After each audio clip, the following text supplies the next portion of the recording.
Of an initial interview, well, not an interview, an initial conversation, just between us. I'll take this back. I show it to my elders, and then we kind of decide whether or not we want to move forward, or if we see any red flags that maybe are points that we need to flesh out in the interview process or anything like that. So, Right. really casual, really unstructured. I don't have a list of questions. I just want to kind of talk with you and get to know you a little bit. So, Right. Yeah, absolutely. and allow you to do the same for me and for us. And so, yeah, with that, Cortney, man, I guess tell me about yourself. Yeah, and I love it when people ask me this, and my mind goes completely blank of what I'm like. I don't know what do I say about myself. I have no idea. Nothing. Let's see.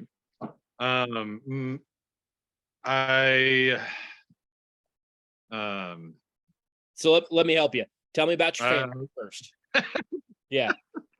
Perfect. I like that start. Okay. It's good. It's good, man. Don't worry about it. Tell me about your family.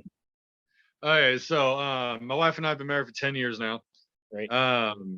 We have a 7-year-old daughter and a 6-year-old son, with plans for no more children, biologically at least. Maybe in the future, maybe adopt. We don't know yet. Yeah. Just wherever the Lord leads us into making sure that we love people. Let's see. I grew up in a Christian family. My dad's a preacher. Okay. Excuse me. And so I've been in the church all my life in some way or form, either helping out or leading in some way or another. I went to Ozark Christian College in 2009 is when I started, and I was on and off part-time student because I was also a youth minister and worship leader in a place that was an hour away from where we lived. So we went there Sunday and Wednesday and then came back. And then I also had another full-time job. So did that for 4 years and then stepped down because I couldn't give them enough time for my family or for the ministry. So it was just a good choice to step back from that point in time. So for the last 6 years, been serving at Blenville Christian Church, volunteer leading, either by most of the times in music ministry, and I was also involved in the youth ministry. But COVID happened and the youth ministry went null and void. Our youth minister took a job in Florida, and then COVID was destroyed quite a lot. So we don't have a youth group right now. So been focused on worship leading. Our worship leader just stepped down, so I'm the interim worship leader right now until either I leave or until somebody else comes in and wants to do it. So see, my wife has her own ministry, and that's Open Hearts Ministry. So she leads that, which is fantastic. What's that ministry about? You want? My wife's right next to me. If you're willing to listen. Hi. Hi. How are you? Job, so I can learn more about the churches too. No, it's good. It's good. Open Hearts Ministry is just a ministry that comes alongside people who have had childhood trauma or abuse, and to be able to walk them through that journey in a God-focused way where healing comes through community. So that's kind of this very short snippet version of it. That's great. Yeah, awesome. Is that something that did you create that, or is it like? No, it's actually been in Michigan, where last fall I got the opportunity to go up there and train to lead this. Okay. Awesome. Yeah. That's cool. Yeah. Thanks for sharing that. It's good to meet you.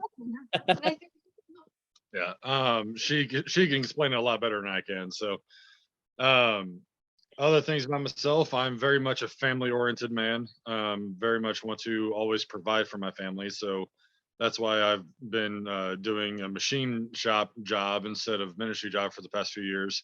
Okay. Just so to be able to take care of my family. And I didn't know exactly where God was wanting me at the time frame. So I just took a job that paid for my family. Yeah.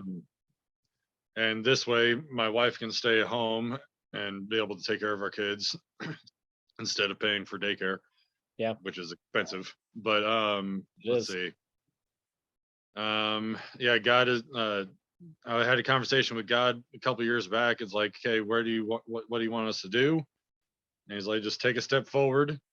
And then last year I asked him again, is like just continue taking steps forward. And within those forwards steps, it led me to like, do you, do you want me to get back into full-time ministry? And then that just seemed where it was leading to with those steps forward.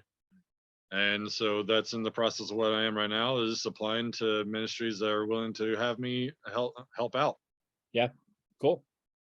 That's great. That's great, man. It was good. I got to be honest. We've been in this process of searching for an associate for over a year now. It's tough. And you are the first Christian church guy to come across our table. That's a problem. So we've had a lot of Baptist guys come through. That's primarily it. A lot of Baptist guys. And so when you reached out and then I saw Ozark on there, I'm like, thank you. That's nice. that's nice to see. There's at least one of us out there. Yeah, that's right. So cool. Well, that's good, man. Thanks for sharing that. Yeah, so I guess talk a little bit about give me kind of the full scope of your ministry experience. I know you kind of touched on some of it, kind of in what you just shared there. Where's your experience been, and where is your passion at, I guess? Right. And where do you see maybe God taking you? Yeah, kind of talk about that a little bit. So my experience, ever since let's see, my freshman year in high school is when I joined the youth ministry band when I was in youth group at that time frame. And so I've been involved in music ministry for the past how old am I? 17 years now. Right. So I've been involved in worship ministry either by high school and then various churches helping out in between my freshman year in college and until I took the position as youth minister in Parsons, Kansas. So various churches in that point. And then, yeah, so in 2012, my wife and I just got married, and then a church called me up, hey, can you come over here? We want to have you as a youth minister. Because at that point in time, they already kind of knew me because a friend of mine invited me over to his church, and then we hung out with them for a little while. So they kind of knew me already. So then I took that position. And so I was the youth minister specifically. That's what I got hired for. And then I led the worship team as a volunteer based. And so my pay wasn't based for that. It was based for youth ministry. Yeah. So my youth ministry experience was for 4 years, leading that youth ministry started out at 12 students, baptized was it two or three? See, it was Patrick, Stephen, and Urser. Yeah, I baptized 3 of them. And then, yeah, like I said, I just couldn't give enough time to the ministry and to my family. So I had to take a step aside from that. And then, yeah, then ministry wise, has been volunteer based ever since. So I've been a volunteer worship leader for the past 6 years. The church I've been part of here at Blenville Christian Church in Joplin, we've gone through quite the amount of transitions of the amount of leaderships that we've had in the past 6 years. Okay. So we've gone through 3 ministers.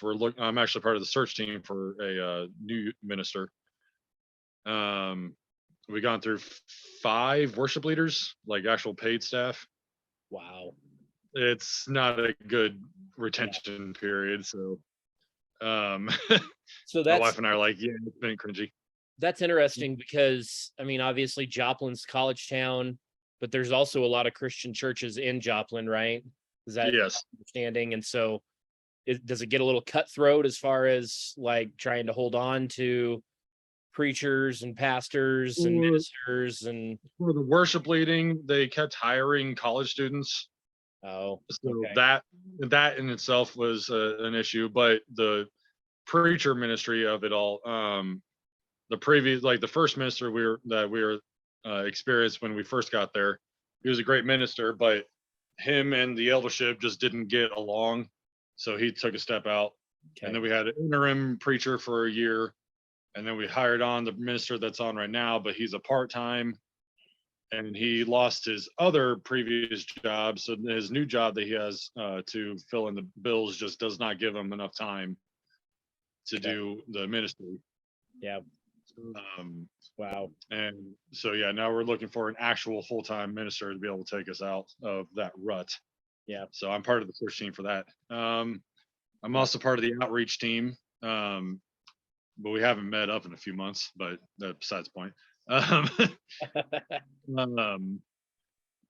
And so we're just trying to have more people be part of the community, trying to be able to get more people out there. As for my passion, discipleship, it would be the best term to describe it as. It's like, while I very much have a passion of worshiping God, but my passion over, like, to encompass the passion of it is to have relational discipleship, to have a lifestyle of worship for all of us, so that be able to have a good relationship with God and relationship with those that we are trying to encourage, and growing with each other, to have a good community to lean on and to grow with. Yeah. And to strengthen each other. Yeah. And overall to worship God together. Yeah. Okay. Cool. Is that how would you define discipleship or relational discipleship? Is that kind of how you would define it? Is just what you said there? That's how I would define it, is like what Jesus described with, or what Jesus exemplified within the gospel storyline, is that he very much created relationships, created friends, be able to have good openness with each other, and be able to have everyone encourage each other and work with each other as a team and as a family to be able to grow. Yeah. Great. That's good, man. Awesome. So you feel like, so that's kind of your passion. So what I heard you say was relational discipleship is your passion. So does that look like, is that applicable then in worship ministry and youth ministry? Like you see yourself, Absolutely. you see yourself living in both of those worlds still? Do you feel like, there's a lot of guys who have been bivocational, well, not bivocational, dual role in the church that say, yeah, I've done the dual role thing. I want to move just to one area. I want to do just youth ministry. I want to do just worship ministry. Is that Right. you, or do you feel like, God still got you kind of doing both? Or I do yeah, feel I like mean, God definitely has, God wants me to do both. Okay. But overall, discipleship incorporates everything, no matter what ministry you're part of. So if I focus on that one thing, and it will integrate whatever ministry that I'm a part of. So if I focus on the one thing, it'll help guide the rest of it. Yeah. That's good. That's good, man. I love that. That's great. And we're big. I don't know how much you've looked at us, or if Ryan really shared anything about us or not, but we're really becoming a big relational discipleship church. And I can talk a little bit about that later on, but those are things that I want to hear when I'm talking to somebody about potentially filling a staff position. So it's good. It's good. What is it, your church that does the disciple shift, I think is what it's called? Yep. Yep. Yeah, that is your church. Okay. Like I remember seeing that, and I was really excited about that, and I took a little more time researching that, and that no matter where I go, I want to be part of that. That'd be fantastic. Yeah, But- yeah, yeah, absolutely. It's changed our church, and we're starting to see now here in kind of the recent months, especially, just really positive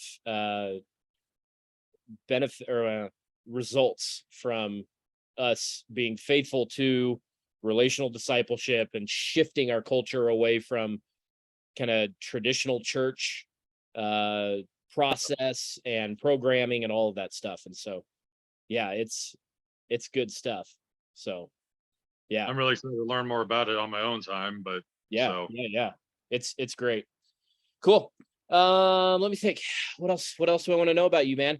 Talk about some doctrinal stuff. Like, what are some doctrinal non-negotiables for you guys? non-negotiables. Okay. Yeah, That essentials. Jesus is God. God is Jesus. Holy Spirit is God. So when it comes to the Trinity, while I understand it, I understand the reticle of it all. It's like, why are we separating him to fit in a box of understanding? Yeah, yeah, It's like he's much bigger than where we're trying to describe him as.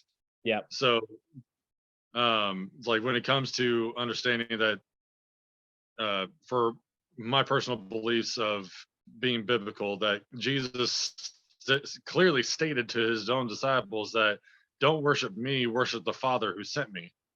It's mhm. like, are we worshiping somebody who isn't God? I mean, that's God is Jesus. It's very complicated to describe.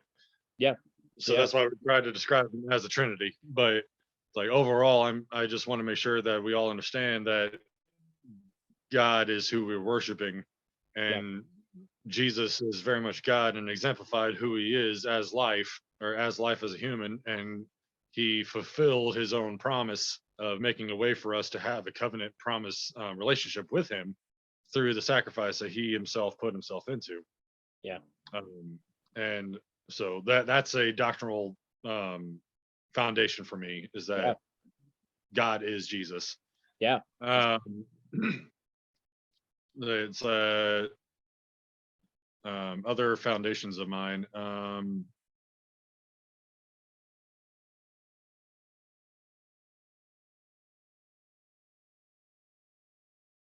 And what about it? Oh, okay. So scripture is very much a authority for the church. Yes. Yep. Um, Good. and I also know that with whatever people may claim it to be inerrant or Infallible. whatever form you want to call it, yes, it's like, Yep. well, yes, I fully believe that the words are written as true, and I fully believe those things. But I also know that the contradictions in the Gospels, or contradictions in just the discrepancies within the Gospel forms, or whatever Paul says versus what John stated, or what Peter stated within their own letters. My kid just yelled. Sorry, just a second. So it's good.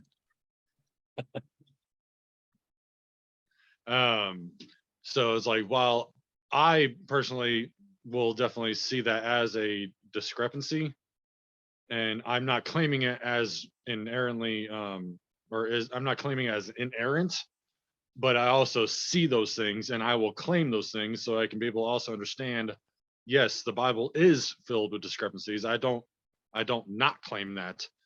So when people say that there's discrepancies in the Bible, I'm like, yeah, there is. It's better for us to understand those discrepancies to be able to actually fully understand the characteristic of God and be able to see the beauty in these things, that men did write scriptures. Mhm. Men did write it. And they wrote them down to be able to hold on to the truths that God shared with them. And so I fully understand that men are inherently, men can be wrong, but they're also trying to write down the truth as best as they can. Yeah. So understanding these things helps me to better describe how the character of God is very beautiful and how we can still live these things out, even though the discrepancies are there. Yeah. So that's one of those things that I firmly believe in, where I know that causes some traditional views to be very much hard hit for some people. But Sure. so, yeah, that's where I'm at on that. Okay. Another firm belief that we are saved by His grace because of our faith in Him. Okay. We're not saved by whatever practices that we do. Okay. Or human traditions. We're not saved by those things. We are saved because He loves us first, and that by His grace we are saved. Okay. Yeah. So on that note, then talk about baptism, because Okay. that is the sticky wicket, as Mark Moore would say. Yes, actually, because of Mark Moore is why I have these thoughts of that baptism is a ceremony. It's like a wedding ceremony. The ceremony itself is not needed to prove that you are married. Mm-hmm. That marriage is a promise from the husband to the wife, and vice versa, um, for each other to promise to love each other and to continually be with each other and learn with each other and grow with each other. That's our promise to God when we choose to have a relationship with Him. Baptism is an outward expression of that promise, and it is a beautiful, beautiful ceremonial ritual of washing away the old life and being born into the new life. And I love those analogies, and it's very beautiful. And I very much encourage those to do it. But it is also a human tradition that God is not bound by to have a relationship with us and to save us if He chooses so. Okay. Okay. So we're not saved by the action of baptism. It's a beautiful thing to do. Yeah. Okay. Okay. Yeah. Yeah. Anything else? Any other essential, non-negotiable doctrine? Oh, a non-negotiable. Oh, I guess not negotiable. Another belief of mine is that church in a building. We don't have to go to. I'm trying to say this clearly enough. Church can happen anywhere. Okay. Community is the biggest thing when it comes to having a church, is to have a community. So a community does not have to be on a Sunday morning in a building. The church can be in a house on Thursday night, because that's just the availability of time that we have for each other. So when people say you have to go to church on Sunday, like, but I have my church community on Thursday night, like, just as long as you have a place to go, be able to have a family to grow with, and be able to have a family to worship to get God with. That's my main issue, is that you don't be a stickler on traditional views of Sunday mornings at a church building. Okay. So that's also another non-negotiable for me. But okay, those things are also sometimes not essentials for others. So that's fine with me. Sure. Sure. Okay. Anything else to think of?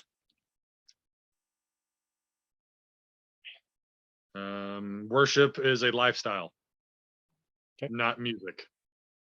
Okay. Yeah. And I believe that's everything. It's good, man. It's good. Let me maybe hone in on a couple that just have made their way out in our culture a little bit, and we've had to kind of deal with. Spiritual gifts, specifically healing, speaking in tongues, that sort of thing. Where do you land on that stuff?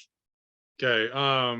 In the biblical understanding of speaking in tongues, the Pentecost, it doesn't say angelic, whatever speaking in tongues were originally perceived as. It was people were able to speak languages that people understood. So whether there was a second language that they were learning, or their first language that they forgot, or it was a language that, again, they just didn't know at all, the Holy Spirit encompassed them to be able to speak in a language that other people understood. Yeah. And when it came to the services of speaking in tongues, and Paul was stating, is like, you need to be able to have a gift of speaking in a different language, you need to have somebody else to interpret it.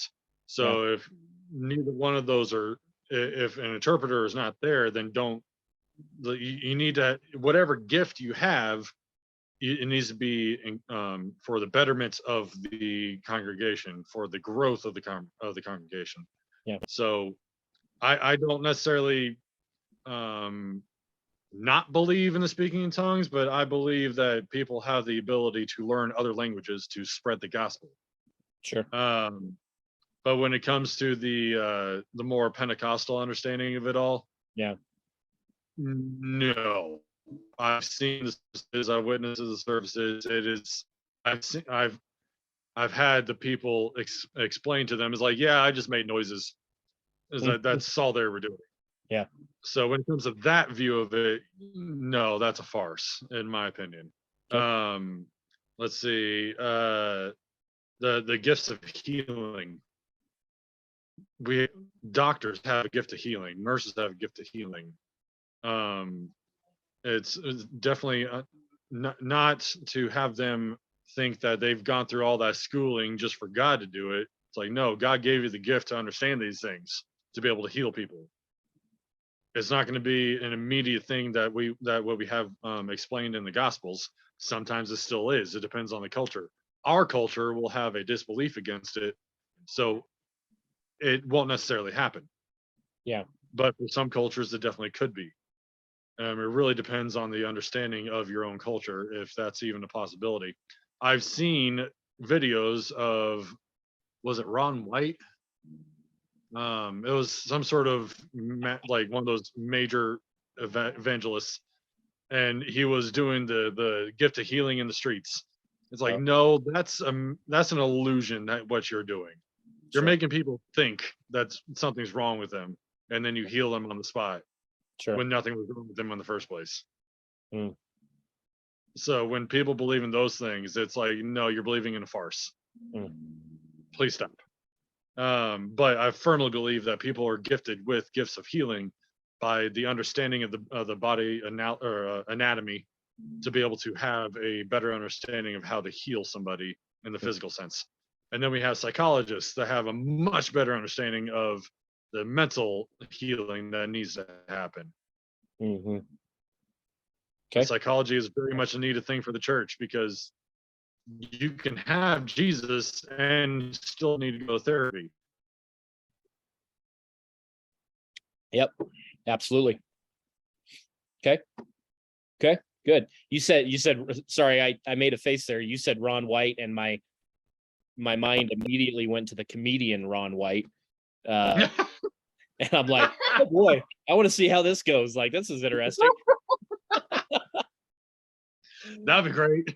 That's how my mind works, man. That's how it goes. Unfortunately, I can't remember the name of the person that I'm thinking of. I thought it was Ron White, but I can't remember. Yeah, right. That's funny.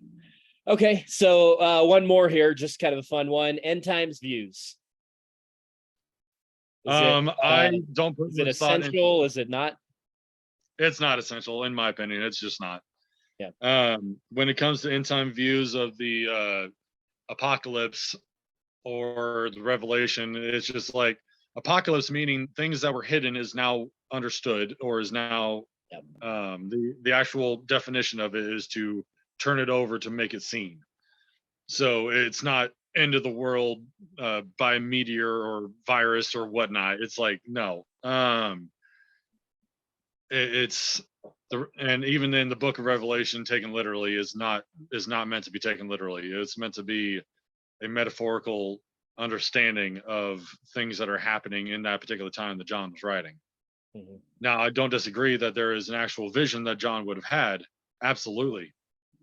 So that's another besides the point. But even the Daniel and the end of the world from Daniel and Isaiah, again, those were also in context to the understandings of that time.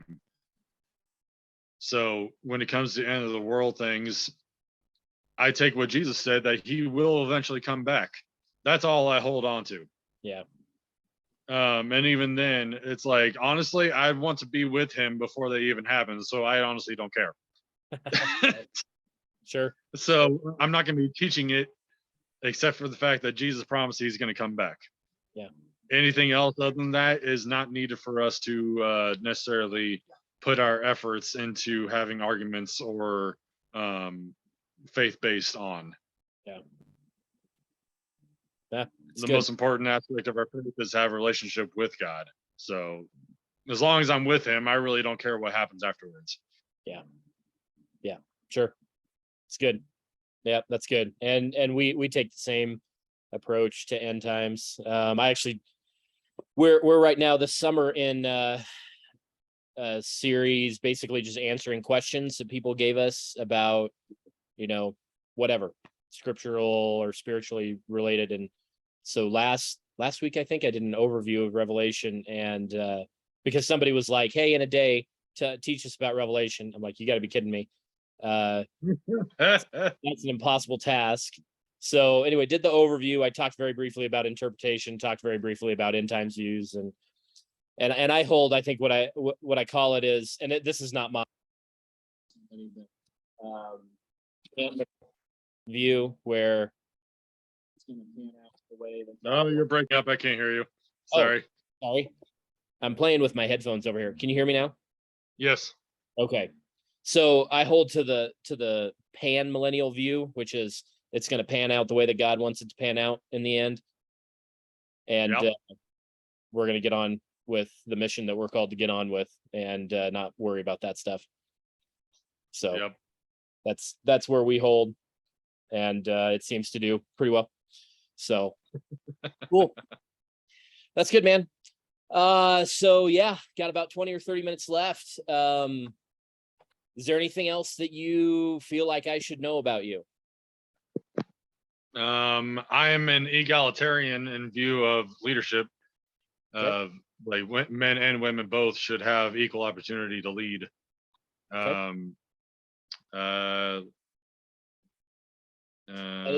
so define that a little bit. Is that from even the role of elder down as well, or is it equal women, men leadership on the ministry kind of level?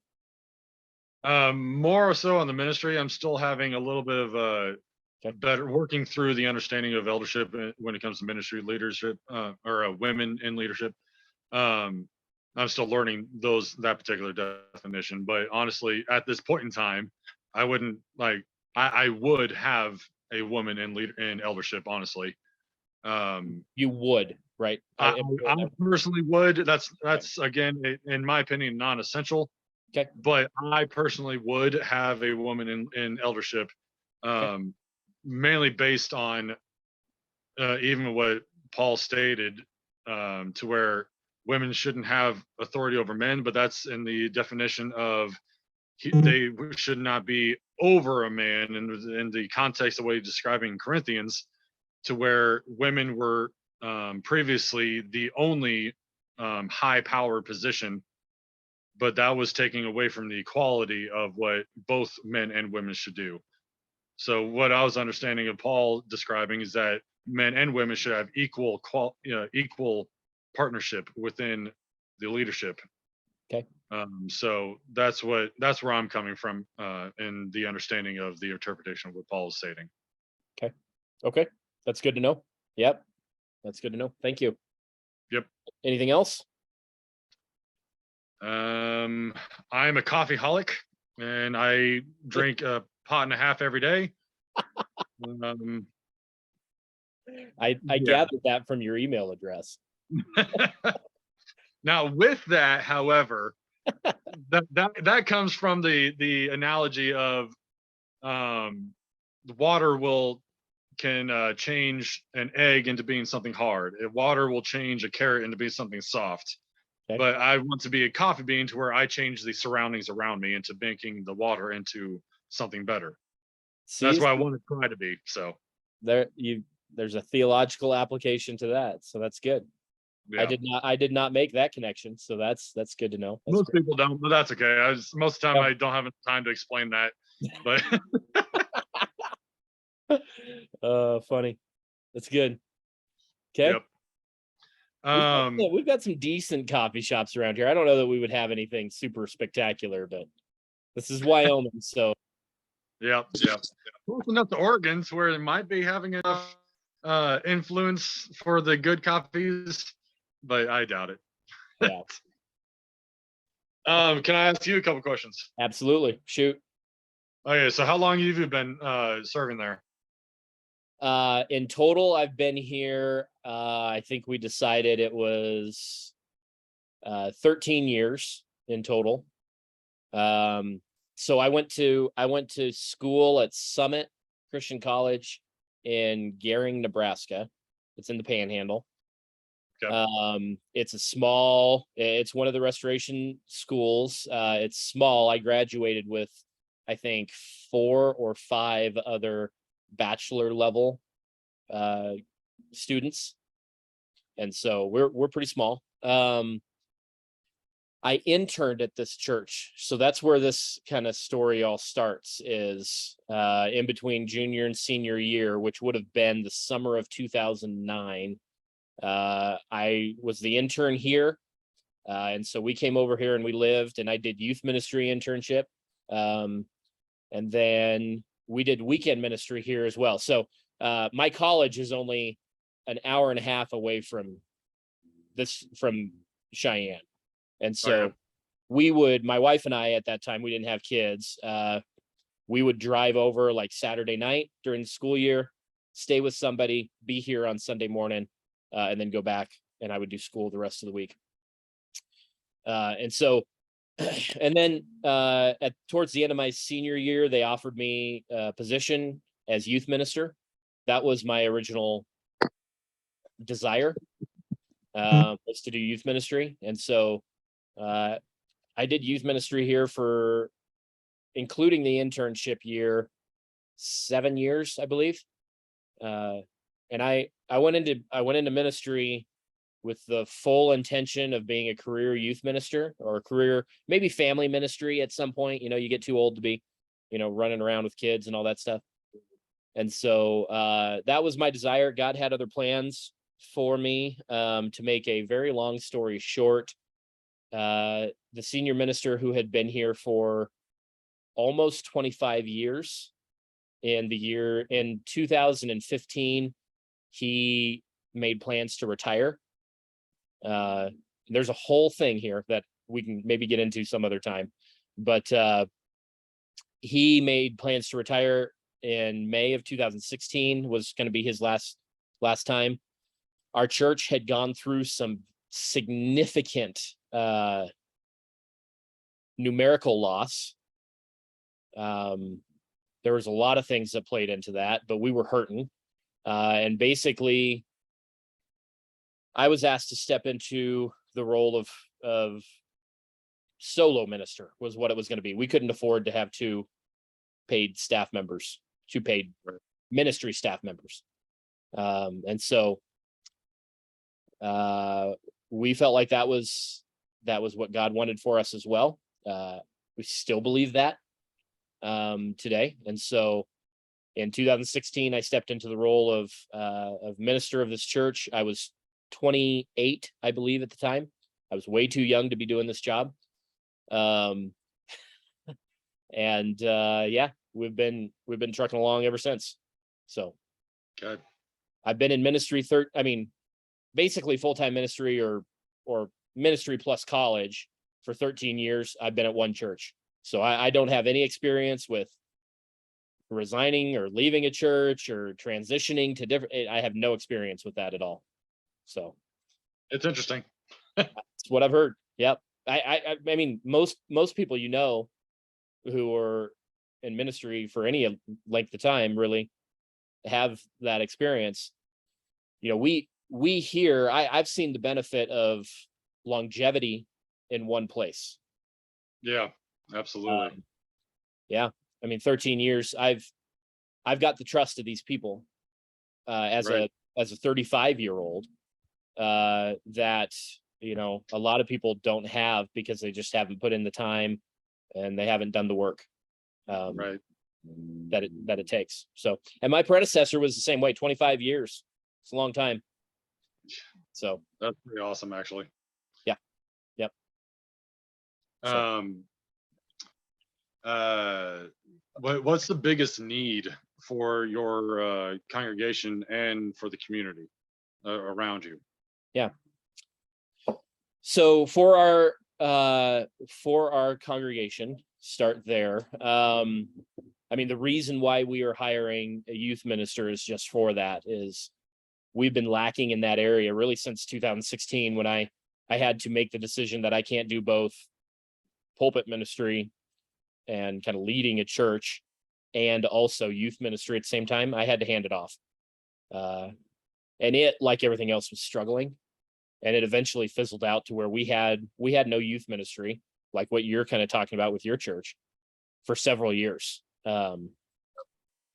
And we actually just recently, so a year ago, okay, so back up a year or year and a half ago, when we really started talking about, okay, we need to hire somebody to help build up our student ministry, our youth ministry. We had no existing youth ministry at all. We really had no teenage kids at all in the church.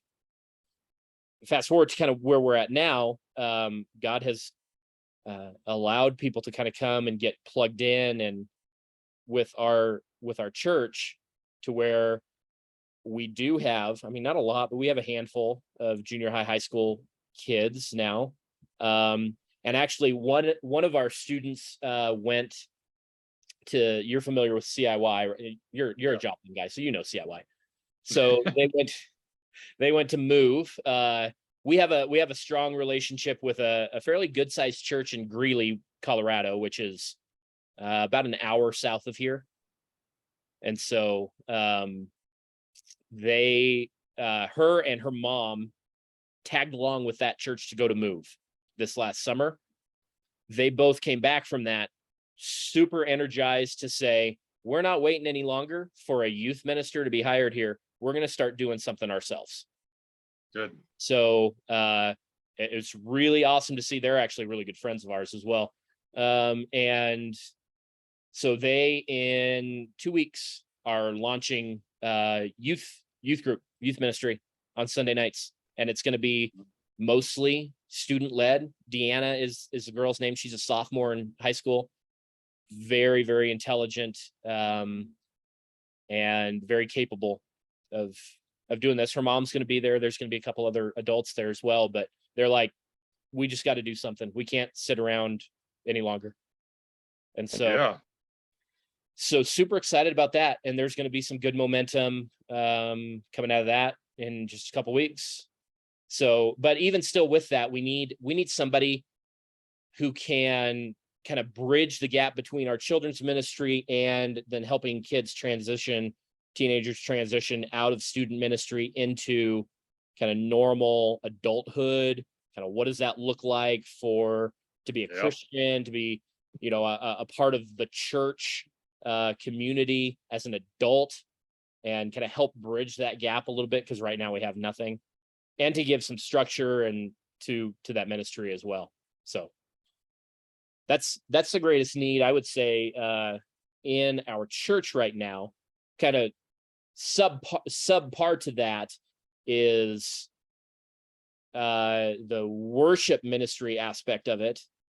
That I think that's the posting that you saw, right? Was the dual role? Yeah. Okay. Yeah.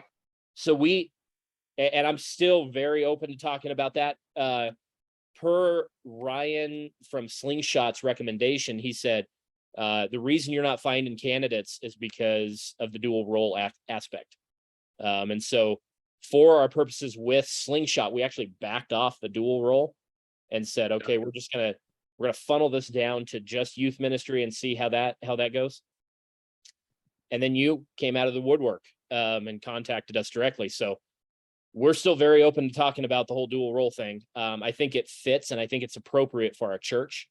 I could tell you probably at least a half a dozen churches in the Wyoming, Western Nebraska, South South Dakota, Montana area that have that dual role as an associate position. It's a very normal thing out here. I don't know if it is kind of out where you guys are at in the Bible Belt or not, but For the medium to smaller churches, it's pretty normal. yeah. So anyway, we're really open to talking about that, but that would be we did kind of boil it down to youth ministries top priority. If we can get somebody who's willing to, as part of their job, to do worship ministry as well, that's just great. That takes a little bit off of my plate, because right now what Sunday morning looks like for me is I preach 2 services and then I lead music for the second service as well. And so from really 9 o'clock, which is the start of our first service, until 12:15, 12:30, which is the end of our second service, I'm constantly going, and I really have no space, no time to interact with people, especially in between services when they're going and coming. So that's an issue. Yeah, I get you. So and then I'm the guy that's like, I'm pretty introverted, and so going and being around people, you that way too? Yep. It drains me. I'm done. So Sunday afternoons, I would say more times than not, I take a nap because I don't have the steam. Yep. So anyway, that's kind of the big need for our church. For our community, from the church perspective, here's kind of how I look at it. We are not the biggest church in town, not by a long shot. We run between, if everybody would show up at the same time, we would have 100 and probably 30 to 150 people, kind of depending on how you count it. So we fit right there in that kind of, I mean, average church size really in America. Yeah. Largely. When I transitioned into this role in 2016, 6 years ago, we had an average attendance of 90. When I was hired 13 years ago, we had an average attendance of 350. So we went, hit the tank, transition happened, we had to do a lot of work, and then we're building up. And God has been just fantastically great to us. Almost every week we see new people come in. And so we are really trying to fine tune our ability to connect well with new families and get them plugged in. So anyway, we're not the largest church in town by a long shot. We've got the big Baptist church that's kind of flashy and everybody just wants to go to because, it's kind of the big church and they've got all the things, right? All the programs. We've got the kind of almost rocker type church that's kind of edgy and, gives away flat screen TVs and all this stuff in order to get people there. We've got that. We are not that. We are never going to be that. I will never allow us to be that. No. Either one of those. We're not flashy. We're never going to be flashy. We believe that our calling in this community is to provide a church, and really a community of believers that are focused on spiritual growth and maturity, to grow in being disciples and to go make disciples in our community. We are largely unchurched, and Cheyenne's largely unchurched, and Cheyenne is growing like crazy right now, which may sound weird for a Wyoming town, but there's a lot of companies that want to operate out of Wyoming. There's a lot of financial and tax and even government benefits for working here rather than 10 miles south in Colorado, for instance. And so Microsoft right now is a really big presence in our community. They will be here for probably forever. They've built they call them supercomputers. This is an area I don't understand, but they call them supercomputers. They're these big warehouses that have basically it's just full of computers, and they staff, I don't know, like 1,000 or 2,000 people or something like that, just to make this thing run. They've built 2 of those already in or around Cheyenne. They have plans for at least 2 more that I'm aware of. So they're coming in. There's a unnamed other major tech company that supposedly is moving in the next 5 years. We are big in the oil and coal kind of resources here. We have a major refinery right in the middle of our town. Government actually likes putting offices here in Cheyenne, like federal government likes putting offices here because of tax reasons, largely, I think. We have some, I don't know how you land with, like, you know, gun type stuff, but there's some gun manufacturing stuff supposedly moving in here soon. Anyway, and so businesses are coming and they're causing the city to grow. They can't put up enough houses fast enough around this town. They can't build schools fast enough. So Nice. It's a great place. And so, yeah, we really believe, and again, not to be critical of other churches, but there's not really any other churches that are doing discipleship the way that we're doing it. We believe that this is the most effective way in order to do that. And so that's our contribution, really, and what we believe is right. We certainly do, when opportunities present themselves, we certainly do engage kind of in the community. There's, you know, been times where we kind of partner with organizations in town. And a lot of times it's, you know, like the Salvation Army and us and maybe 2 or 3 other churches that kind of rally together to do something. We don't have necessarily a consistent, you know, this is what we do in order to engage the community all the time. It's kind of like, God, show us what you want us to do, and we're gonna go do it when we need to. Yeah. So, Yeah. does that answer that question? Yes, it does. Thank you. Yeah. Um, What else, man?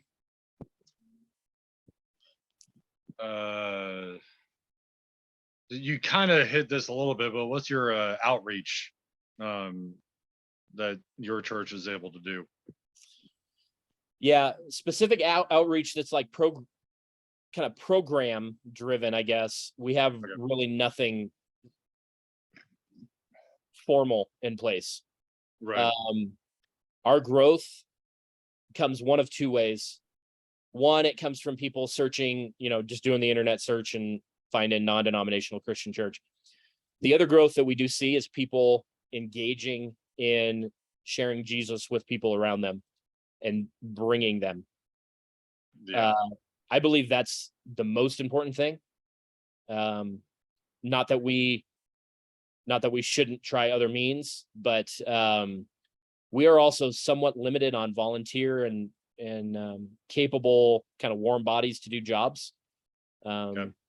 And so the people who are able and willing to kind of volunteer and do things like that are often, well, not often, they are pretty much at their full capacity for serving, just in the normal week to week, you know, stuff that we do as a church. And so one of probably the big things that I would like to see us do again, if I could just get a few more people to kind of help. In 2019, we did a block party at our church. And so it was a free event. And this was, sorry, you good? Oh yeah, no, I was just like, yes, yeah, Oh, I like. okay. Block Yeah, I party's thought great. maybe you had somebody talking to you. Sorry. Yeah, so we threw just a block party. We brought in some bands, a couple bands. One was an old timer country singer. The other was a cover band that covered kind of pop songs from the 80s, 90s, and early 2000s. None of it was like Christian music. Yeah, no, absolutely. And actually, the drummer for the band, for that cover band, well, and the lead singer for it, are buddies of mine from Scotts Bluff. Anyway, so it was fantastic. So we did that. We had a dunk tank, we had games, we had inflatables, we had an old car show. We brought in fire truck and police and ambulance. There's a guy in town that does free health screenings as kind of just a service. We brought him in. We fed, I think, hot dogs. And that is one time we did do giveaways. So I guess I should maybe backtrack on the whole, we'll never do that. We did do giveaways that time. It was all donated though. It was fantastic. I had a great Nice. team. Went out and worked businesses, and we gave away a bunch of stuff. So it was great. I would like to see us do that again. We did it in 2019. Obviously, you can't do stuff like that in 2020 or really 2021. This Right. year, we didn't do it largely because I just don't have enough personnel to do it. And I don't have the steam to do it all myself. So I would like to see us do that again. So, yeah. You're fine. No, now you're good. What kind of missions do you guys support? It's great. One you're familiar with, I'm sure, is Rafa House. Yeah. I actually was supposed to go to Cambodia in 2020 on a Rafa trip with the church down in Greeley that I talked to you about. It got postponed twice and then canceled. So I never actually went on that trip. And I don't know if I'm ever going to, honestly. But we started supporting Rafa during that time. I've known about Rafa for a long time. And so we had a change happen a little bit with our missions. And so we brought them on.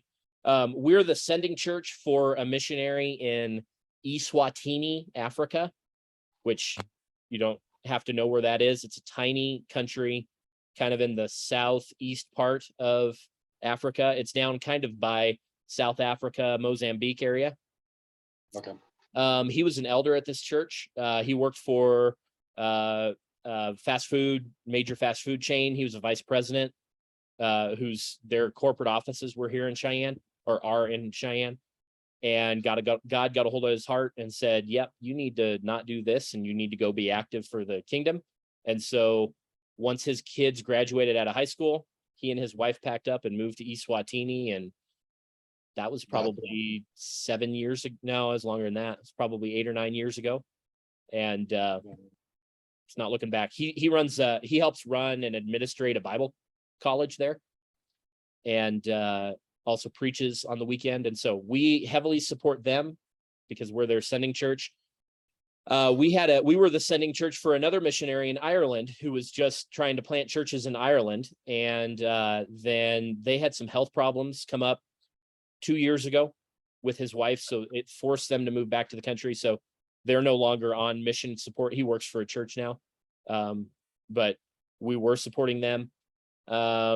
We support a missionary in Jamaica. Blackwell is their last name. I think it's called Outreach Jamaica. They run an orphanage down there in Jamaica, and we've supported them for a long time, probably a good 30 years, I would say. Wow.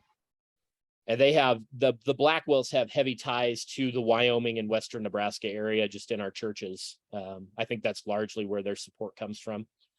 And then lastly, we support as a mission a pregnancy center here in Cheyenne. It's called Life Choice. So it is the counterpart to Planned Parenthood. Yeah, Planned Parenthood. Yep. Yeah, we have one in Joplin too, so we know that. Yep, they're doing great things. They have one of their cool things is they have a mobile ultrasound van that goes around. It's based out of Cheyenne, but they go around to all kind of these smaller communities in Wyoming, in this part of Wyoming. And because their belief, based on kind of the facts, is that once a mother can see a picture and hear baby, they're less likely to want to go down the abortion route. Right. So they really try to hit that hard. So yeah, those are our major missionaries. So there's 4 of them. So there's Africa, there's Jamaica, there's Rafa, and then there's the pregnancy center. That's good. That's good.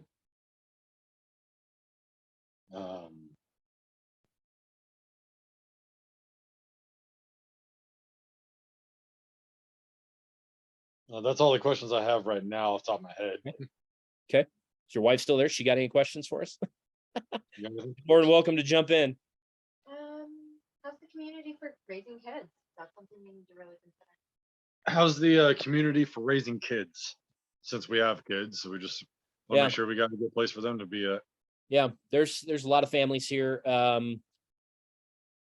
Yeah, so my wife and I have 4 kids that are 11 and under. The range is year 5 to 11.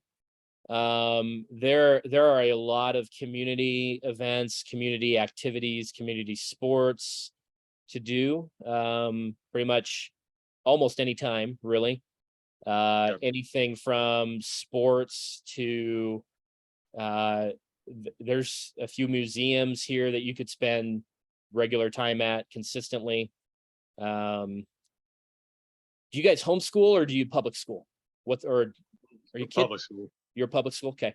Yeah, the school system here is not it's not really bad. We homeschool. That was a choice we made just based on our past. And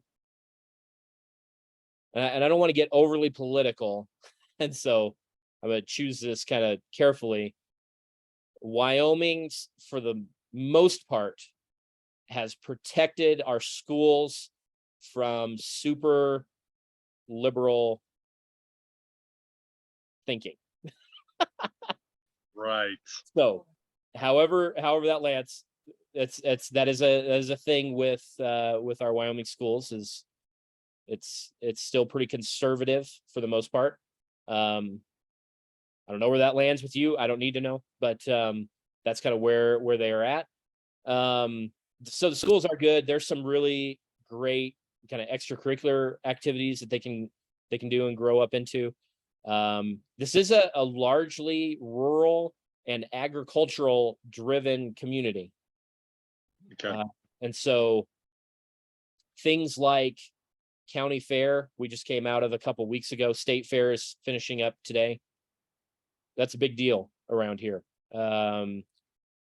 Cheyenne Frontier Days is the world's largest outdoor rodeo. It's PRCA. Basically, Oh, yeah. if Cowboys want to make NFR national finals, they need to do well at Cheyenne most of the time.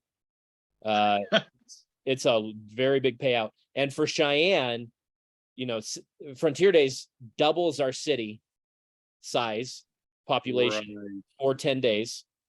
So economically, that's really positive for us.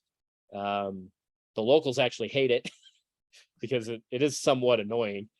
But it is a big deal, and it's huge. I mean, there's rodeos every day. There's major concerts every night.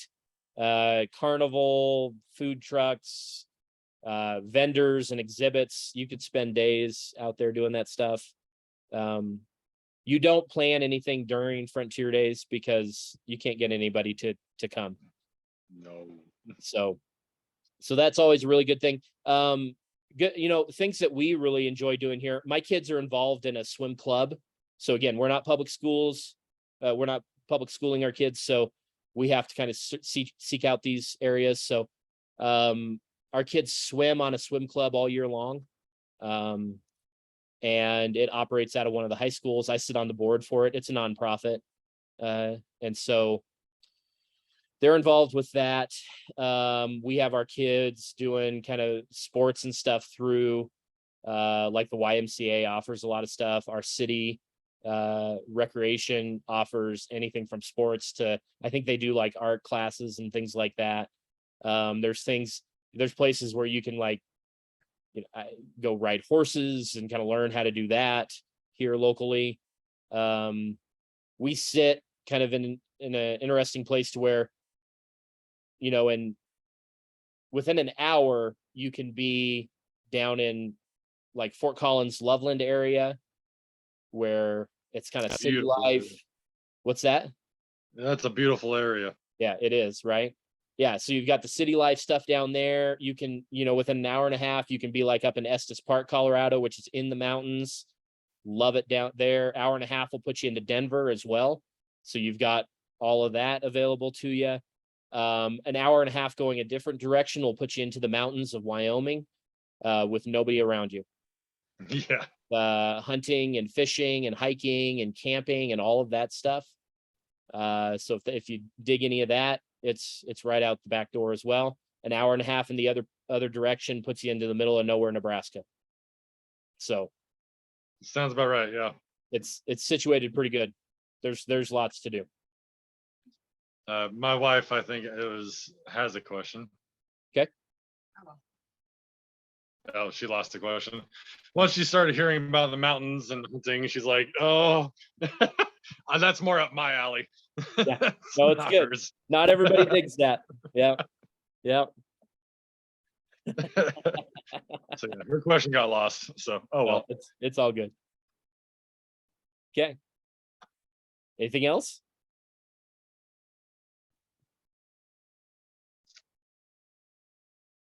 Not off the top of my head, no. Okay. Sounds good.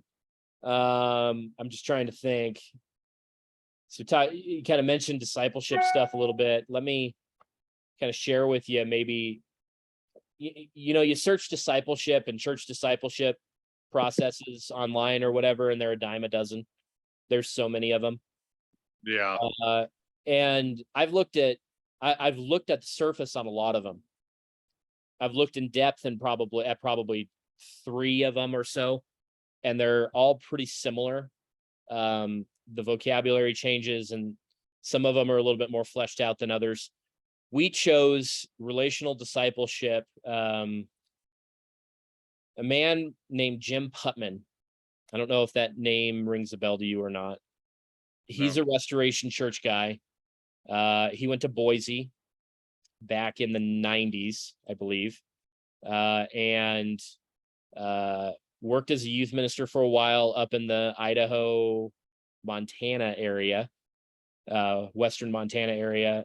Got fed up with the fact that churches were not living out biblical community and biblical discipleship the way that he kind of believed it should. And so he and a few of his friends kind of got together and started a church in Post Falls, Idaho. It's called Real Life Ministries. And they started it with kind of this foundation of, we're going to live out relational discipleship together. There's a lot of aspects to this. I'm going to point you to a book here in a minute.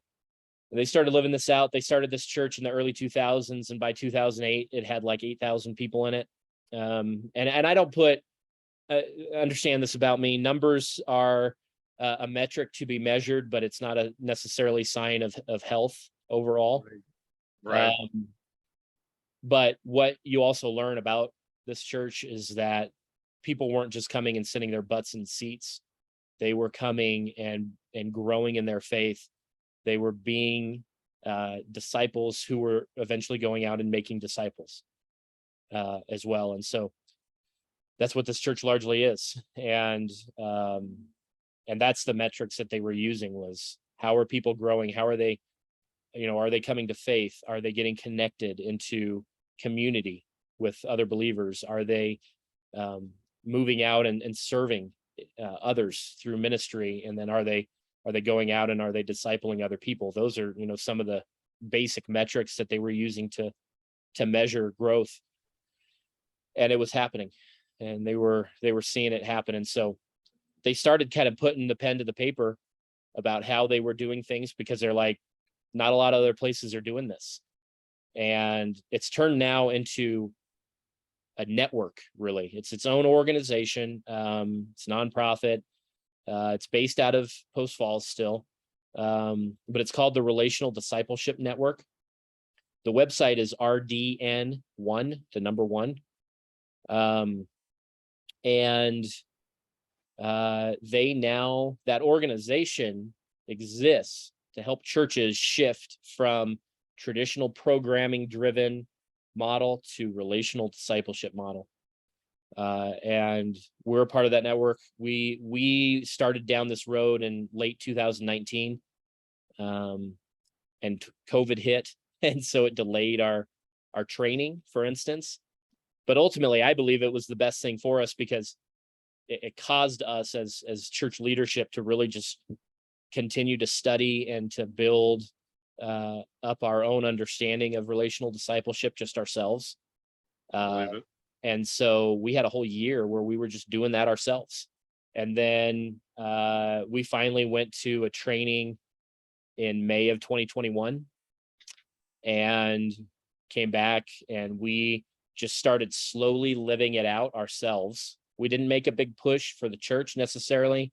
We weren't saying, hey, this is the new thing that we're doing and you all need to. I mean, we talked about it a little bit, but more than anything, we were like, we're just going to try and live this out. And so a year ago, we started with discipleship groups following this model. We call them 419 groups. It's based off of Matthew 4:19. It's Jesus says, follow me and I will make you fishers of men. I had a meeting last Sunday with our group leaders, our discipleship group leaders. We're going to double the amount of groups that we had a year ago this year. So we started really with 2 groups last fall. We're going to have over the course of the year, I think 3 more started just kind of naturally. We're going to have, I believe, 7 going into this fall. That is also not including the youth ministry that is going to be based on the 419 or on the discipleship model as well. So really we're sitting at about 8 or 9 groups. It's fantastic. That is awesome. So, and we went a long time without seeing a lot of real like practical success that we noticed. And so at first it's a little bit of a struggle because you're like, well, we're not really seeing much fruit from this. But man, when you just trust the process and you be patient with it, good stuff happens. So the network is rdn1.com. If you're a reader or an audiobook reader or listener or anything like that, the best book to kind of get an overview of what this is all about is Church is a Team Sport. It's a green covered book. Jim Putman is a big sports guy. He was I want to say All-American wrestler in college, something like that. And so anyway, he's a big sports guy. And so he uses kind of a lot of sports analogies, but Church is a Team Sport gives a pretty good overview of what this process is about. Okay. So, and their website, their website does a good job of it as well. So, are you sports people? I am not. No? Okay. It's all right. The only sport my wife follows is hockey, and that's just because St. Louis Blues. Okay. So, all right. Yep. That's about it. That's all right. That's all right. No I judgment. follow bands as much as I can. You follow what? Bands. Bands? Yeah. Okay. Yeah. Yeah. That's fair. That's fair. So, okay. Anything else I can answer for you before we hang up? No, not off the top of my head, no. Okay. All right. So here's how the process works. We're going to hang up. I'm going to send this video to my elders. There's 4 other elders other than myself. They're going to watch this. We will most likely talk about this conversation on Monday night at our meeting. And we've got one other candidate that I talked to a couple weeks ago that we haven't got around to talking about yet. And so we'll talk and we'll see if we want to move forward. I am not wanting to drag my feet, and so right, you should hear from me Tuesday or Wednesday at the latest. Okay. But provided they don't see anything as a red flag, I don't see anything as a red flag. So if they don't either, the process looks like this. We will do a formal interview, I guess. You and me. I actually do have a list of questions. Okay. Some of it's going to be stuff that you've already talked about, but we'll do a formal interview over Zoom. They'll look at that again because it does kind of hone in on some more specific stuff like process and format and, specific. We want to hear specific takes on specific like doctrinal stuff. So it'll hone in on stuff like that. The next step after that, our bylaws require us to do a committee interview. And so we have, I think, 7 individuals who we would set up a time on Zoom here again to do a formal committee interview. And then if that all goes well, then we would bring you and potentially your family as well out. You can kind of decide if you want everybody to come out or not, but we would bring you all out for a site visit. Yep. And it would probably be like pick you up from the airport Friday night and put you back, at a hotel, maybe Sunday night, or put you on a late flight Sunday night, depending on kind of what you need to do. Right. But Saturday we would spend all day or a lot of the day with you, introducing you to some people, letting you kind of explore the town a little bit. And Sunday morning you would be with us at church. We would probably want you at some level to be involved with like the worship ministry and kind of get a feel for, how you lead worship and how you interact with our other band members. And so, and meet the people at the church. And then, Sunday afternoon, we'd get you to the airport kind of whenever we needed to. And then at that point, we kind of make a decision whether or not we're going to make you an offer and go from there. Yep. In the last year, well, I'm sorry. I was like, that sounds like normal steps, the same steps that my search team is also doing. Okay. For later lead ministers. So Yep. We've had one candidate make it to the site interview. And he's a single guy, he's a Baptist guy, but we were kind of lining up okay. And he missed on a couple marks that were critical for us on the site visit. So called him up and said, sorry, man. Yeah. No go. But we bring you out and we pay for basically everything. So we'll bring you out, pay for that. We'll put you up. We'll feed you food. A Sunday afternoon for him, because this is not necessarily how it has to go for you guys, but we went out and shot guns Sunday afternoon with a bunch of people here. So nice. Sounds like maybe that's what you would be good with. I'm not sure about your wife and your kids, but we can figure that out nonetheless. Right. So yeah, we're not putting you in meetings all weekend by any means. Okay. And actually what we did with him, there was not a formal interview with him during that site visit. It was just conversations. Gotcha. Yep. Anyway, that's the process. So sounds good. Okay. Well, Cortney, I appreciate it. Appreciate the time. If any other questions or issues come up in the meantime, before you hear from me, just let me know. Shoot me an email. And like I said, you should hear from me by the middle of next week. Sounds good. So, okay. All right. We'll talk to you later then. Thanks for your time. Talk to you later. You have a fantastic week. You as well, man. See ya. Bye.